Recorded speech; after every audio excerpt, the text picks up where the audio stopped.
Hello, and welcome to Writers Group Therapy. I'm Tom. And I'm Roshni. We're writers helping writers with whatever writing ailments you might have. Whether it's related to your craft or your career, we can help. Are you ready for your session? The doctors are in.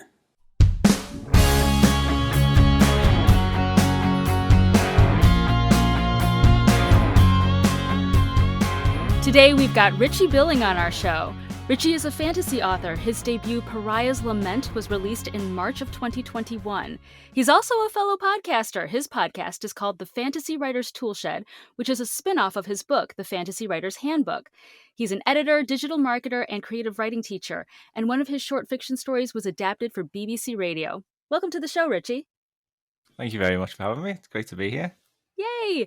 So, we'll just start with the basics. Tell us how you got into writing. Wow, I was thinking about it before, actually, because I get asked this question all the time. And I never really wanted to be a writer. I think I discovered... Me too! Oh my gosh, that's so funny. I just kind of discovered that I quite liked it when I was in college and I was doing all essays and I was just avoiding exams like the plague, and I'd just be doing essays because that's what I seemed to be good at. And then when I left college, I was kind of missing that sort of writing project. I've just found the process of creating something using words really satisfying. And as I sort of meandered through those next few years, I was reading a lot of fantasy. And when you read these books you probably know it yourself, you too, if you've read books that have changed your life or have had some kind of big impact on you, it's a really powerful feeling. And it's something that's I've kind of wanted to give back. I wanted to try to anyway. And I just decided to try writing and I fell in love with it. And it's become a bit of an obsession now, to be honest, a bit of a problem. I love that it was from essay writing. Like, not like, oh, I wrote a short story for like an English class. You're like, I write essays and I discovered I liked this. Yeah, because it was law. I used to do law, so that was obviously quite dull, writing about essays about law and stuff like that. But I think I carried on. I was a lawyer for a few years, and one of the big parts of a case is telling the story of your client. And what the particular type of law I was doing, it was industrial disease. So we had to sort of delve back in time to what people's workplaces were like and what they were doing on a day-to-day basis like 30, 40 years ago. And you basically writing out a sort of story for this person's life or work history anyway. And I suppose that kind of storytelling I really enjoyed. It's not always the most interesting. So that's why fiction is great, because you've got the freedom to just go in whatever direction you fancy. Which I think is funny because you have this law background. I guess the assumption would be like you wanted to be John Grisham, but you decided on fantasy instead of like law thrillers. How come? Yeah, so asked me that as well the other day, actually. It's like, how come you don't write anything to do with law? And it's just, I don't know. I was always kind of wanting to escape that environment rather than explore it. But I have used a lot of legal stuff. Like I'm currently writing something at the minute, and one of the scenes is from the perspective of a trade union man, and it's all to do with like factories and workers' rights, and I found that quite interesting. So yeah, I do. I think probably as time goes on, I will include more legal stuff. I might even go back and do some kind of fantasy law drama. That'd be cool. Yeah, that seems so weird because, like you said, you didn't set out to be a writer, and now you also teach creative writing, correct? Yeah, well, it's something that I've always found a lot of satisfaction in. Is just if I learn something and I can wrap my head around it. One of the things I like to do to truly get to a proper understanding of it is be able to explain it to other people in a simpler way. So, like, for example, just going back to the law stuff. So when you're looking after your clients, you've got to translate what these legal jargon words mean. And sometimes it was quite complex, and we're dealing with hearing loss. So I always remember I had to try and explain how hearing loss worked in the context of like exposure to noise at work, and it used an elastic band to show them that, and people enjoyed it so much. Like, I think that sort of showed me that you can just basically take information in that's quite complex and then gain an understanding of it yourself, and then just put it back out there in a way that is much more friendly to people. And yeah, I get a lot of satisfaction out of it, and that's basically what I do with writing. I just find things that are really useful. I've spent a bit of time studying them, practicing, getting to grips with them, and trying to master them as much as possible, and then just telling people about it and sort of giving something back all the time. That's what I try and do. Is that where you came up with the idea for your podcast, the Fantasy Writers Toolshed? Yeah, it is. Yeah, I think the audio. Growing up, I used to listen to a lot of podcasts before podcasts were even really a thing, and then I stopped listening to them, and then the podcast explosion happened, and then I sort of went back to it and realized that again that people consume information in such a different way when it comes to audio, when you can utilize time that is otherwise like poorly spent by like listening to something useful like a podcast. And it's just another way of connecting with people, and it seems to have worked anyway because people seem to listen to it. I never really like set out off with any sort of expectations, and there've been quite a few times that that felt like just stopping it, because you guys will probably know that it does take a lot of time to do these things, and there's not a lot of financial gain in it for people. So I'm sure that the listeners need to appreciate that we do it because we love doing it. Yeah, 7 years. Yeah, We've been doing exactly. this. And we do it because we love it, and it's a passion, and Mm-hmm. helping people and like passing information on to them, that is probably one of the main motivators behind doing podcasts like this. So yeah, What kind of topics do you talk about on the Fantasy Writers Toolshed? talk about all kinds, to be honest. It has to be to do with writing, of course, but we do like book marketing as well. But like last few guests, I've had some quite interesting people. So obviously when you're creating fantasy worlds, you need to create things like religions and histories and stuff like. So I've had historians on, but I had a Norse shaman on quite recently. That was an interesting topic of conversation. And probably one of my favorite interviews was with a former FBI special agent who's also a well-renowned expert in body language.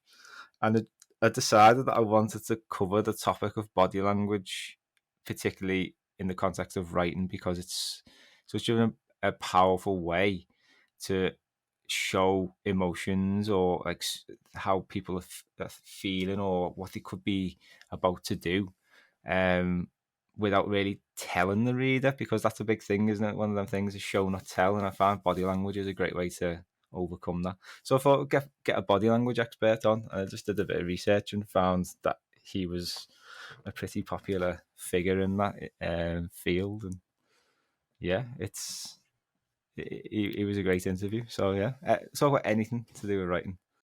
That is cool. Before we get into the nitty-gritty of your current novel, going back a little bit, because we know you are a creative writing teacher, what are some newbie mistakes you see people do, or common mistakes? I think one of the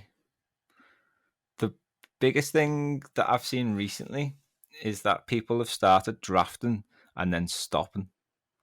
Like they get hung up on things. And I think it's quite a common thing, because I remember doing this myself when I started drafting a novel. You get so far, and then you reach a point and you think, is actually any of this any good? Oh And no! you start picking apart everything that you've written, and then you start going back and trying to edit it, and you just completely lose your momentum.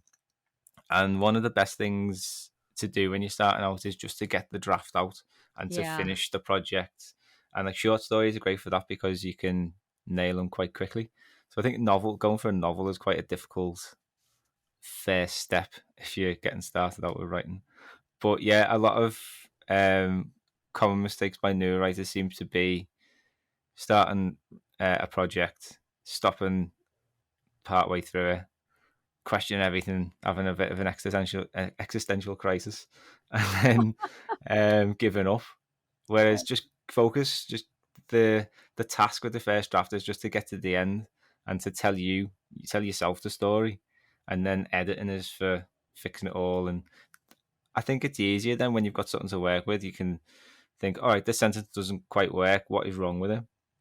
All right, there's lots of adjectives in there. So if you don't really know how to use adjectives, then you'd go away and you'd research like, oh, I'm not really meant to use these that much. And go back and you'll edit it and you'll fix things, and you can look at sentence structures and all the nitty gritty things of writing, which yeah, it's not always easy. And you have so many resources for writers besides obviously you teach it, you have the book, you have the newsletter, which I'm in your newsletter, so thank you. I found it very helpful. You have your Discord. I mean, how did all this get started? And how long has it been going on? I think it's probably been going on for a while now, maybe about 5 years. Oh, And wow. it just you just add to it gradually. So Mhm. I mean, the Discord community, that is probably maybe even within the last year. And we originally had a Facebook group, and Facebook has just gone so weird. I don't really like Facebook, to be honest. So I was looking for an alternative, and people were telling me Discord, so just give it a go, and that has blew up. And it's brilliant to see people connecting with each other and making friends and setting up writing groups. Like, we've got all these critique groups now. There's about maybe 10 of them. There's about 4 or 5 people in each one, and they all meet at different times. They're all focused around different people's time zones and the genres of the stories that they're writing. And that all just happened organically. And I was talking to someone about it last night. I was saying it's crazy how it's all happened, but I don't really feel like I've done an awful lot. I've sort of been the facilitator rather than anything else, and other people have come along and gotten involved. And I've met some really lovely people in that writing group, like people that you consider friends, even though you've never met them. You talk to them all the time, and you've got a lot in common. It's quite a special thing, yeah. The Discord community, what's it called, and how many members do you have? It's called the Richie Billings Community of Writers, I think. It's a bit of a rubbish name. I need to change that, to be honest. But yeah, you have to join through my mailing list, and then you'll get a link to join. So I can send you a link, and maybe you can put it in the description. Sure, If anyone wants to absolutely. join. And I think there's about maybe just under, Roshni might know, actually, it might be just under 500. That's Oh, wow. I didn't even impressive, know it was that actually. many. I knew there was a lot, but wow, that's Yeah. amazing. I set up a Discord community once. It's not easy. That's kind of convoluted, and especially if you're not a technical person. And I am, and I still thought it was a little confusing. But that's great that you have a good community growing there. Are they all fantasy writers, or the people from all different walks? No, there's all different types of stories there, different types of writers. That's what makes it so interesting, I think, because if everyone's writing in the same genre, yeah, it's good if you write in that genre, but there's a lot to learn from other genres. Like, you can, if someone wants to write more of a crime novel, there's certain conventions that you need to follow, and the way you structure your stories and stuff like that. So there's stuff to learn from everybody, and that's why it's open to everybody. So let's talk a little bit about Pariah's Lament. It's your debut novel. It was published by Of Metal and Magic Publishing in March of 2021. And when I was reading it, I noted at the beginning, there's a note to readers that this is part of Metal and Magic core series. So there is like a pre-built world, sort of. You have to explain how this works. So your story it's your own story. It's a unique story, but it takes place in a world that already exists, that has kind of been written to already. Yeah, that is exactly it. Yeah, and it's a concept that I struggled with a little bit at the start. So I was writing all my ideas down. I was like, yeah, that sounds really good. I'm going to do that. I'm going to try this. And then I'd go to the publisher and say, these are the ideas I've had. And they'd be like, no, you can't do any of it. Oh, really? So it was quite frustrating. But once you finally got the framework that was compliant, I was a lot happier. And then it makes it a lot easier then to connect all the dots with everybody else's stories too. So yeah, it feels like a long time ago now, 2021 when it came out. But it's become quite relevant again because the audiobook's coming out in October. Ah, cool. So yeah, audiobooking is a new world to me as well. But Roshni's been telling me a little bit about it, so I don't feel as daunted.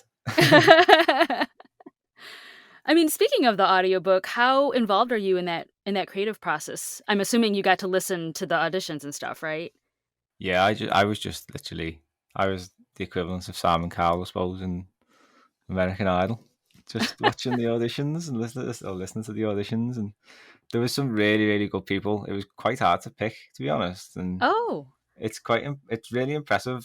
Like all these um, narrators and audio artists out there who are getting stuck into the audiobook world, and it's great for writers because I'm not a great reader. I'm surprised that anyone even listens to my podcast, to be honest, with my voice. But it's um it's great to be able to partner up and build a team, and like especially with a narrator. So yeah, I highly recommend it to anyone. That's cool. How did you know that a certain narrator was the right one to tell your story? I think you've got to kind of look at the vibe of your story. So mine's quite gritty. There's a lot of intense fight scenes, and you want a voice that lends itself to that, I suppose. If it's a romance, you might want a different kind of voice, a bit more of an attractive voice, I suppose. But I wanted to go for more of a gritty, dramatic voice. So I think. Did you had them read frogman language? Did they have to No, come up with like clicking sounds and stuff? no. Do you know what? I didn't mention anything to do with that. I just thought that's too hard. Like I can barely do that. The clicking thing it was an interesting one. A few people asked me about how would you even do it? The words that I did put in, I made sure that I could at least do. So Ah, that wasn't out of the question.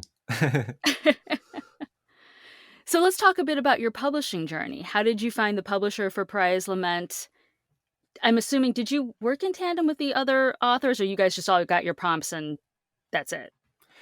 No, so I was friends with a guy called Justin Malzak, or J.M. Williams, as otherwise goes by, and he was already working with the publisher, and he had a book out with them, and he was involved in creating this shared universe, and the publisher was looking to expand that, and he recommended that I submit, or so came up with a few ideas and submitted to them, and fortunately enough they liked it, and then we just worked together then. The draft I had was quite rough, and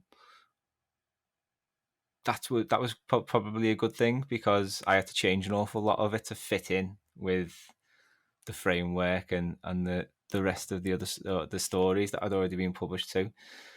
So the editing took about 18 months. It was a long time getting that out there, and the publisher that we were originally with was called Fiction Vortex, and they went under in the middle of the pandemic. ooh.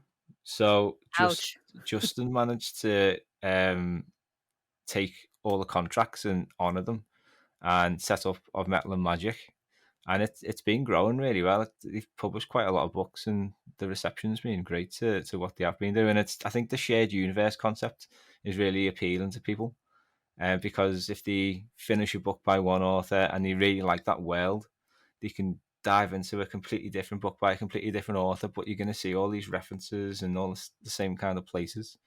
So yeah, I think as time goes on and more stories populate that world, it's going to be really, really interesting for readers.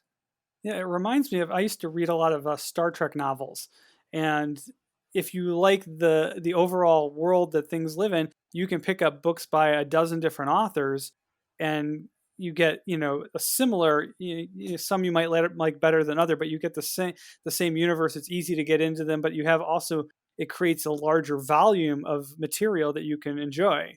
Because if you're only working with one author, you have to wait for their next book to come out. But if you're working with something like the Metal and Magic publishing system, you've got multiple authors all generating content within the same universe.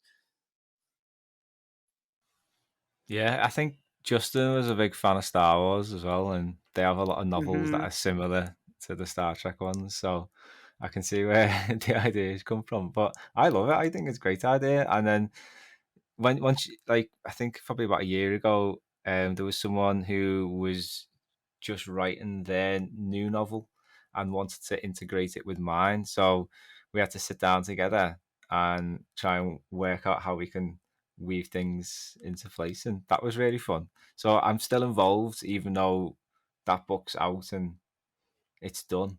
Like I Are you still, ever going to write again for that publisher, for that world, or are you focusing on original separate content now? at the moment, I'm writing other stuff, but I've got an idea for a sequel for that novel, so I might follow that one up. But it I don't know if you finished it, but it does quite tie together quite nicely at the end, and it can be left as a standalone. And I am tempted to do that because you don't see many standalone fantasy novels. I don't know what you guys think about that. What you never really see many. It's funny because I love fantasy novels and I love like getting immersed in a world, but I think as I get older, I just don't have the time to read a series and I don't want to start in the middle of it and have to catch up. And if it's too complex, my brain's like, no, and it just shuts off. So I feel like it's a lot to ask of a reader. And I think maybe that's why I write the way I write, where I'm not asking too much of the reader. But some people like complex, so you never know. What about you, Tom? No, that's exactly the reason I like those kinds of series. And your series, obviously, I've read three, four books now. I'm lost track. Is that you jump into a world where you already know kind of the rules of the world, so to speak, and then you kind of meet new characters along the way and some old ones. So it's very comfortable. Do I feel like I'm talking to Roshni now. Richie, I was going to ask you, do you still write short fiction, or do you mostly working on novels now? Yeah, I do love writing short fiction. I'm actually writing. I don't know how to describe it because it's probably a novella length, but it's also a bit of a short story anthology. So it's basically 8 short stories that tell one story. Okay. Oh, And that's I've been cool. describing it as like a bit of a relay race. So each story will get up to a point, and then that character will interact with the character of the next story, and then Ah. the next story passes on to that, and it just tells this what happens on this one day, from 8 different perspectives. How would you Yeah, publish that? Would you publish that as a novella then? I don't even know. Yeah. I have I don't think I was chatting to a writer friend, Karen Hewler, and she's a lot more successful than me, and she was saying she has written something quite similar and she's been trying to get it published with her agents and no one is going for it. So I don't think, to be honest, when I started writing it, I was like, I just want to write a story for me now, and that's what it is. So I don't really, I think I'm just going to self-publish it and just give it away to people for free, just as like a reader magnet. That's nice of you. You had one short story adapted for BBC Radio. How did that come about, and what was that process like? Oh yeah, so probably a few years ago it was now. I was doing a lot of work in like the Liverpool art scene. So there was a charity that was running out. Sorry, that was doing an art exhibition in an abandoned department store, and they wanted writers to cover the artwork that was on display. Ah. And I was obviously looking around the pieces, trying to get some inspiration, and then I got the idea to write a story that featured it rather than was about individual pieces. And Liverpool's got a massive homelessness problem. I'm because this building's abandoned, I was thinking about like people living in here. And then I just started writing a story about this homeless guy anyway, who was living in here in this abandoned building. And these artists come in, take over. He's really annoyed, but starts looking at what they're doing and falls in love with painting. Essentially, he starts giving it a go himself, and it's all about the power of creativity and how it can just spark to life and change your life. And that was how was it adapted for radio? So yeah, I got completely sidetracked there. So but it went down really well anyway, and BBC picked it up as a story, just a written story, and they wanted to include it on like a radio program, just like an extract from it. So I just had to record a few bits for them, and yeah, that was went out on BBC Radio, and that was really cool. Anyway, it was quite weird hearing your own voice on the radio. But... Yeah, I don't like hearing my own voice on my own podcast.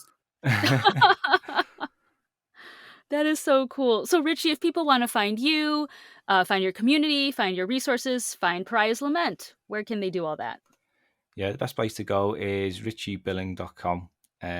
Links for everything's on there. And you can find me on social media too. Just search my name. Oh, there's not many other Richie Billing, so you're not likely to get lost. But yeah, anything you need, just drop me an email as well. Awesome. Thank you so much for being on the show. This has been amazing. Thank you very much for having me. It's been an absolute pleasure.